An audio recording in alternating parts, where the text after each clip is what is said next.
In my last video, when I reviewed Season 13 Ranked objectively, I ended the video with a question. Are we better now in Season 14 Ranked with the tweaks that they have done? Is Season 14 Ranked better? My name is Flame078, the normal gamer, here to break down Apex Legends from this very perspective, allowing us casual normies a forum for discussion. So we're about 2 weeks away from Split 1 ending, and we need to see if this is the direction we really want to go for in Ranked. So without further ado, let's get to it.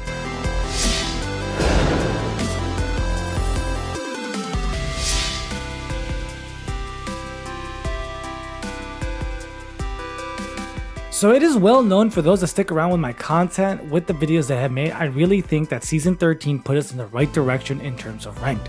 I encourage you all to take the time to watch those videos if this is your first time here. Links in the description, cards, yada yada, and check them out. But in this section, just to keep it light so I'm not repeating myself, and I'm gonna give you a spark notes to truly grasp the changes and kind of understand the impact that they did. There are two key changes that they did moving into Season 14. They changed the entry cost and they removed the diminishing RP for the KP that you got. On the entry cost front, I believe the changes sit well. They are not as harsh as the start of the Season 13, but not as weak as they were modified to into Split 2 of Season 13. I believe it makes the difficulty spike for ranked grinders as they climb appropriate. On the other hand, the diminishing RP for KP, I think it's a big deal. As stated, if you have watched my content, the KP system with diminishing returns creates a good flow of flexibility for players to earn RP, while ensuring that players still learn the appropriate set of skills to improve, and more importantly, play the objective of Battle Royale, which is consistently getting high placement. I think on paper they may have thought this is not a big deal, but coupled with other factors, I think this skews ranked gameplay in an aggressive manner that I don't think it's too appropriate for a ranked setting.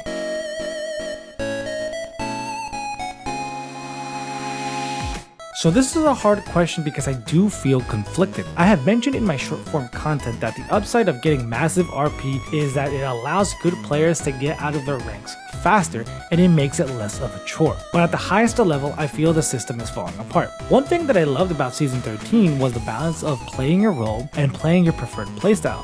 More importantly, I think the subtle change of I must get KP to I should have KP is a big deal.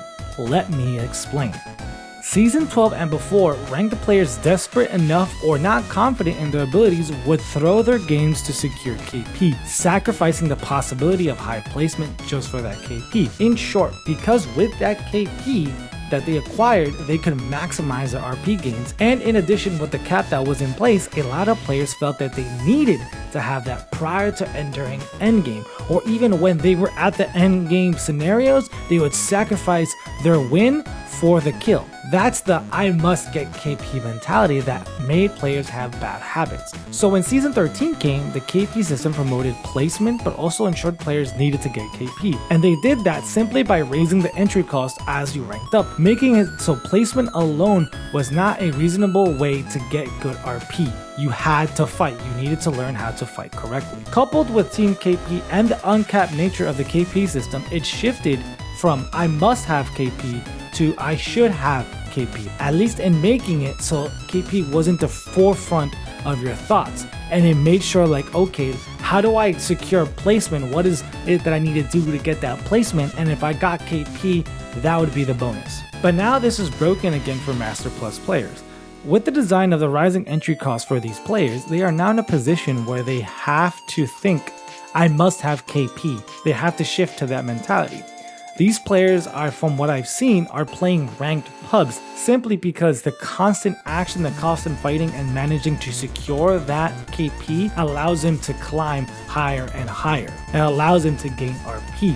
So they're sacrificing their consistency to getting to endgame for that, because the RP from KP is just that much more valuable in these ranks. And listen, this isn't just a high tier player issue. This trickled down to us normies as well as we're working our way up. With the broken matchmaking system, we then become the farmable players that easy KP for these high level players in the instances matchmaking completely fails. This obviously doesn't make it fun for us, but it also doesn't make it fun for these players either, because it's not challenging for them what ranked is supposed to be. It's supposed to be a challenge and becomes more of a kill grind. And on top of that, the solo queue players take another hit in their already shitty experiences, because now randoms start shifting back to that I'm going to do anything to get that KP and sacrifice their games for that, which is a mentality that I didn't like prior to season 13. And that could totally lead to massive RP loss. I just don't think removing the diminishing returns created a good balance for all ranked players.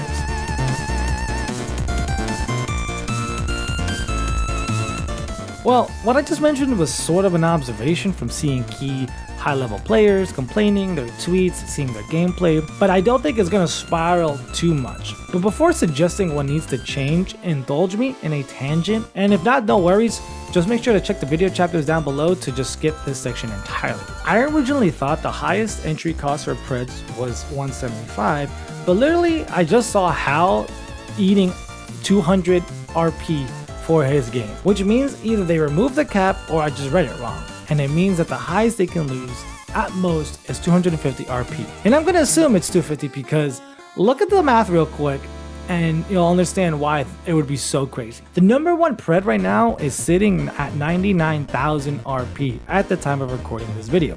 And according to the calculations, that is 84,000 above 15k, which is when the increase for Master Plus players starts, adding an additional 420 RP on top of the starting 75 just to play a ranked match. Yeah, the numbers there would just speak for themselves. There's no way that's possible. But then again, now these players are eating 250 a game because the RP gains are so out of control. What are the issues with this? Well, let's break down some numbers like I've done previously with my number guides, just so you guys can kind of get a clear picture.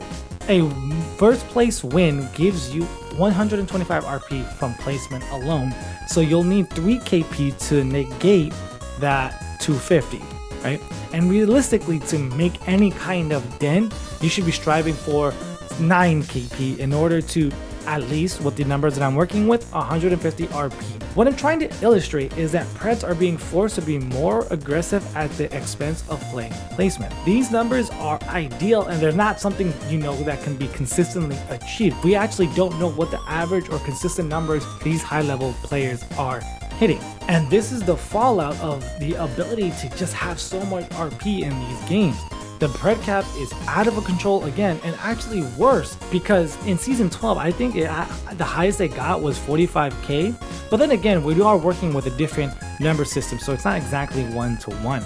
All this to say, my tangent though, it makes me really question from the top down, from the bottom up, what's the point of ranked? What is ranked supposed to be measuring? What is the goal for you as a player to level up? And I've kind of already discussed this previously on my channel, and I think it's time to revisit this conversation. But that is for another day, so hit that bell, like this video, so that way you can see when this video comes up in your newsfeed.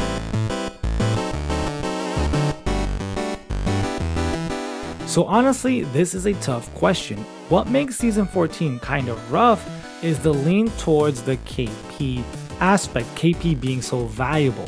I do think up until Diamond, it's not an issue really, because I think most players are still kind of in the middle where they have flexibility to the gameplays I've talked about in the past, where you can be passive end game, super aggro, or somewhere down in the middle. I think all of these are still very much viable, but it does heavily lean towards an aggressive playstyle, which I don't think it's appropriate for a ranked setting. I think we need to return the diminishing RP for KP as a starter, but like I mentioned in my tangent, there's so many other questions thinking about this system that I wonder if we need to think about other aspects of the game. The KP RP system itself, I think we're in a really good spot, so returning that to split 2 of season 13 I think will put us in a really good place. But we have matchmaking that's still broken, and that causes a lot of issues, especially for solo queue players, especially for the normal players. I think these high level players need to be waiting longer for their matches. The reward for this high level of effort, I think, also deters players.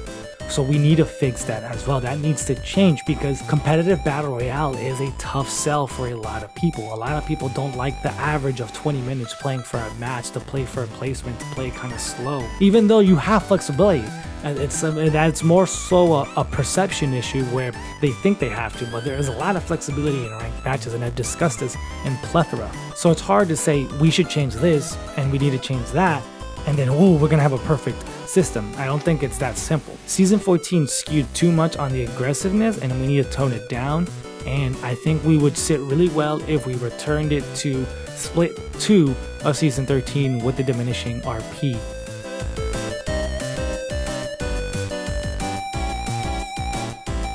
So in summation, objectively, the system is not too far off from what we had in season 13 for normal players. It is heavily skewed a little bit on the aggressive side and the drive mentality of I must have KP that, I just really don't enjoy. But I think objectively doesn't promote the healthiest mindset for competitive ranked. As alluded to, I've talked about that in the past, and stay tuned. Coming up, I'll continue expanding on this with shorts for tips and tricks for the solo queue player, long form videos talking about my actual experience so far at Split 1 for season 14, and then taking that subjective personal experience and objectively giving you some really healthy, good advice for you to get ready for Split 2 for ranked. What do you guys think of season 14 ranked? How's it going for you? Let me know. Let's have a discussion down below. My name is Flame070. Until next time. Adios.